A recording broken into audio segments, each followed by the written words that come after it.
Hi guys, I'm Jason White.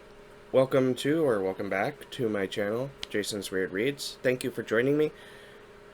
So recently I've been reading, I have been reading stories to my son since we started when he was around 2, I think. And, it's become like a nightly routine since he was 2. He's 5 now, and I thought I would try him out on a Goosebumps book. And so I thought it'd be fun to maybe review the Goosebump books on my channel. To review the Goosebumps books on my channel. I had a lot of fun reading this one, and I want to maybe continue reading the series even on my own without my son. But I continue to read the Goosebumps series to him, and he seems to enjoy them. This one I think was a little bit light in the horror. And of course I'm talking about The Lizard of Oz. And of course this is written by R.L. Stine. I've been wanting to read these books for a while. There's a lot of booktubers who talk about R.L. Stine and some of the books he's written. Not necessarily Goosebumps, but Goosebumps is almost always there somewhere. And so let's get into this one. I'm going to read you the synopsis on the back, just so you get an idea what this one's about.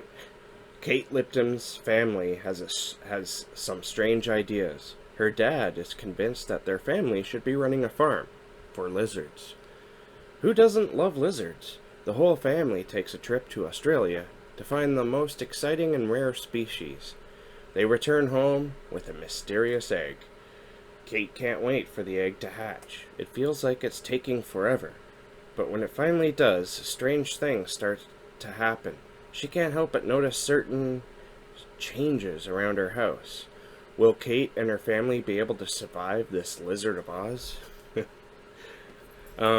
So Kate, the main character, is told in the first person, as I think all these are. I like the story. There is maybe a bit of a pacing issue. Mostly because it's pretty slow moving. You don't really get to the horror stuff until later on in the story, I found. But that didn't impede it for me, and my son, who has a short attention span, he seemed to enjoy it too anyway. The thing that makes this book work until the end is the family relationship. The first sentence, I'm going to read you that too, is something that my son got a real good kick out of. And it starts off by saying, "Hi, my name is Kate Lipton." It didn't say the hi, it just starts off with, "My name is Kate Lipton, and I just want to say that my parents are crazy." So, of course, my little guy got a kick out of that. Anyway, so yeah, they go to Australia. They get the egg from a mysterious person. This mysterious person, I think, could have been expanded a little bit more. You kind of get the idea you shouldn't trust this guy, but it doesn't really ever go anywhere from there in regards to that.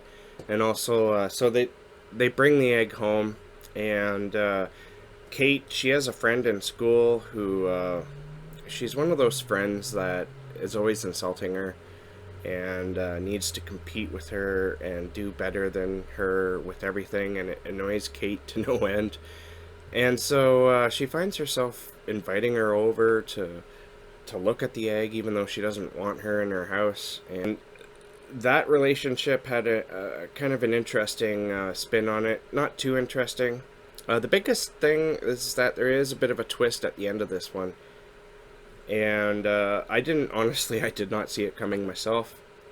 But the twist itself at the end is, it doesn't make much sense in my opinion.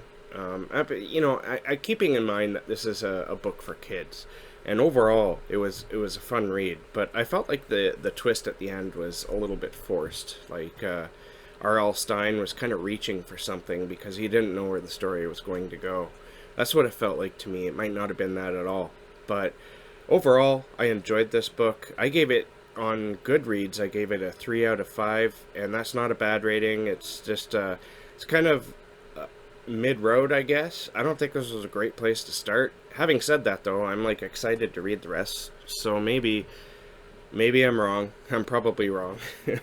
But I wouldn't start here myself. But this was a good book. My son, as I said over and over again, he liked it. He also liked the ending. So R.L. Stein, I'm not the target market for this. My son actually isn't either. He's a little bit young considering that appeals to 4th to 6th graders. But he liked it anyway. And so I would recommend it, especially if you're more of a seasoned R.L. Stein book reader. I'm already on the second and third because I'm reading one to my son, and on my Scribd account I'm listening to another one, and so far both of those books have a lot more action and seem to make a bit more sense. So hold off on what I will recommend maybe down the road as to what I would recommend reading first. This is a good one though. It was entertaining. I think this was more fun for the characters rather than the story itself. Although the story does have some interesting twists and turns along the way, not just the ending. But yeah, definitely check this out. I think it's a good book. It's very entertaining, and that's pretty much all it's meant for, really. Anyway, so that is Goosebumps, and it's from the I should mention also the Most Wanted. I don't know honestly why it made that, but this is the last book in that. So there's 10 of these released, and I think I'm reading another one or two that are in this series as well. So yeah, definitely give it a go if you've read Goosebumps books before, but don't expect too much from this one. It's good, it's fun, but it's not exceptionally horrific, if that makes any sense. So thank you for watching. That's my review on this book. Keep being creative, and I will catch you in the next bookish video.